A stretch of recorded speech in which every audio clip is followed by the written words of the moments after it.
Hey there, this is Todd Toback, and in today's video, I'm going to share with you a net worth building case study. Great deal right now that we're actually exiting, and it's a single family deal, but I really want to show you the power of really this business when you get this machine going. Okay, when you get the machine going, you get momentum, you're driving leads, you have acquisition specialists, and you have this continuous flow of cash coming into your business.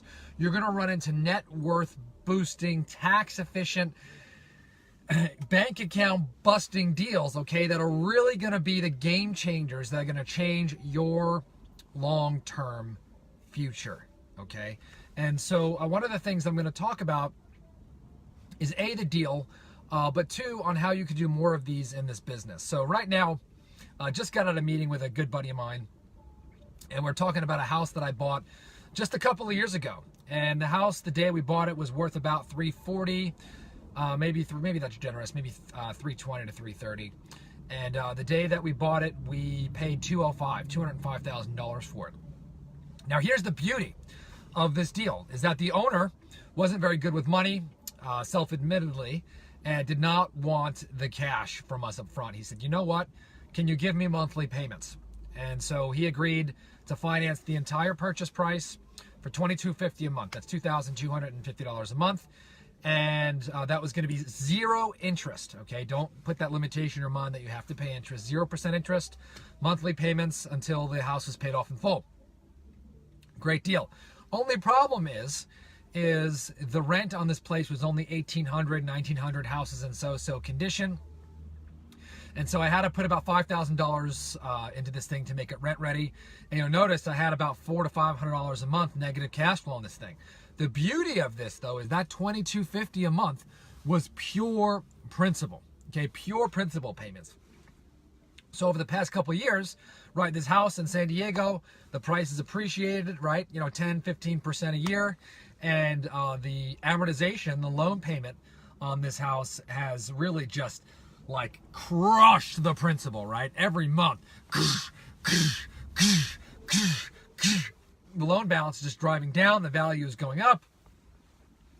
Long story short, I've got a house today worth about $430, and I've got a house that I owe about, I don't know, $80,000, $90,000 on. Sweet, sweet, sweet deal.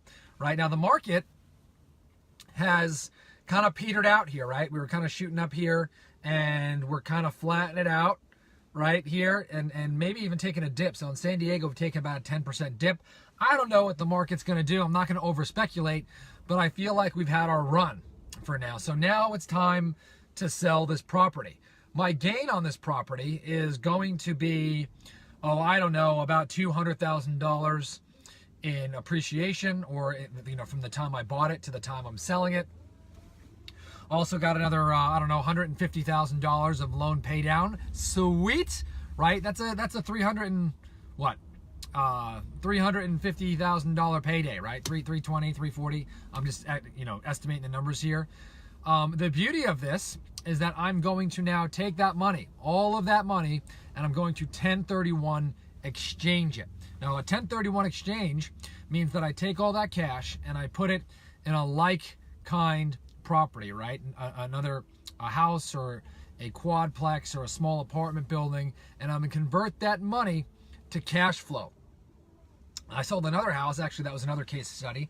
I'm going to pull about $290 out of that deal. So $290 plus $360, I've got about $680,000 to play with, and I'm going to turn that into cash flow. So we played the appreciation game, held it for a couple of years, right? The run is done, right? Pull it out.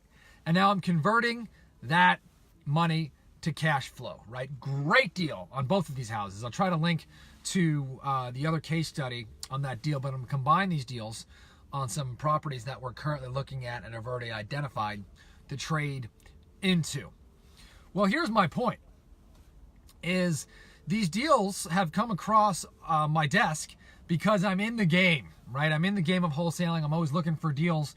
I've got people on our team who are talking to motivated sellers and negotiating, but we've got very, very strong cash flow that has come into the business over the last couple of years, right? Actually, the past 8 years, right? And so if you don't have cash, if you're not driving cash in your business, you won't be able to take care of the really big opportunities. And so I hear a lot of people say, I want to get rental properties and I want to build net worth and I want cash flow.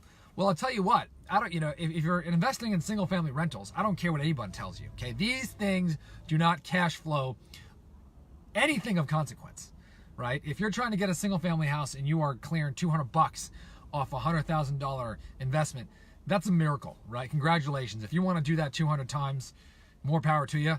That's not my cup of tea, right? If you're a lion, probably is not your cup of tea for long. You'll realize there's much bigger gazelles, much bigger elephants to go fry. The only time I recommend keeping single family rentals is when you buy low. You want to take care of long-term capital gains, tax treatment, and you're doing that for tax advantages, and you're in a rapidly appreciating market. Otherwise, it's a lot of management for a very, very, very dismal return. So off my soapbox about holding single family rentals. By the way, in an appreciating market, you look like a genius, okay? They are easy to liquidate, which is nice. So it's not all bad. It's just not my cup of tea. Anyway, going back to cash flow. Okay, if you are driving cash flow every single month in your business, you can capitalize on these opportunities. If you're watching this, you know that I own a real estate wholesale business. Marketing goes out every single week. Our acquisition specialists lock up the deals. We sell the deals for top dollar. And so it's our way of generating cash flow every single month so that we can take advantage of these opportunities. Number one, if you're in this business and you're a solo operator and you're a hustler, know the point of your wholesale business is to generate that cash so you can capitalize on these bigger opportunities that will enable you to do them with tax efficiency, and also is going to build your long-term wealth over the long term. But it all starts with driving that cash in that business. It's a machine. It's predictable. Do it over again. If you want to stop hustling, watch these videos, watch what I'm talking about, build a team so that you don't have to do all this stuff on your own. And then you can focus, right? Focus on the real money-making activities, the ones that are really going to move those needles, right? $3,000-$4,000 pops that you're going to be able to do tax deferred, tax efficient, in a way that's going to really build your net worth. So if you want to learn how to take your wholesaling business to the next level, build that cash flow, build a team, head on over to nextlevelwholesaling.com. Download the assessment. It's going to tell you exactly where you are in your business right now. That is the first step. You got to know where you are so you can start to set a roadmap, right, to get to where you want to go, building your team, building that wealth, right, building that cash flow so that you can, again, do those bigger deals that are going to move that needle right from empty, right, to halfway filled, and then red line all the way to full. Okay, so download the assessment, nextlevelwholesaling.com. Let me know what you think of these videos. Leave a comment. Love to hear from you, and I'll talk to you soon. Bye.